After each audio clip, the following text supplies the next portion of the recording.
আপনারা সবাই সন্দেশখালীর ভিডিও দেখেছেন মহিলাদের ২,০০০ টাকা দিয়ে বিজেপির নেতারা মিথ্যা কমপ্লেন করিয়ে বলেছে তাদের সম্ভ্রম, তাদের ইজ্জত ২,০০০ টাকার বিনিময়ে বিজেপি নেতারা বিক্রি করে দিয়েছে দিল্লির কাছে।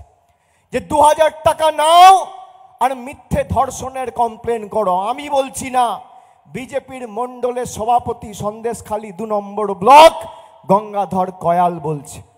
আরে মণ্ডল সভাপতিকে কাকে হয়তো বসে বসে দেখছে না যে কথাগুলো অসংলগ্ন, মণ্ডল সভাপতি যাকে বলছে। তো এই টাইপের তো কথা, আপনি কাউকে কিছু খাইয়ে দিলেন, তাকে দিয়ে বললেন এরকম করলেন। ওই কোনো এ নাকি বিজেপির কোনো ভালো নেতা যে তার ওই বক্তব্য থেকে ভাইরাল করাচ্ছে? কিছু ব্যানার্জি বলছে যে ২,০০০ টাকা দিয়েছে বিজেপি সমস্ত মহিলাদের, তারপরেই এই কাজটা করেছে। উনি যেমন দিচ্ছেন প্রত্যেকের ব্যাগে ব্যাগে নামে লক্ষ্মী ভাতা, আর ব্যাগগুলোতে দিচ্ছে ১০,০০০ ১৫,০০০ টাকা করে প্রত্যেকের বাড়ি বাড়ি। ওনার মতো সমস্ত টাকা দিয়ে লোককে কিনবে, মেয়ে দিয়ে ফাঁসাবে, মেয়ে দিয়ে কিনতে যাবে।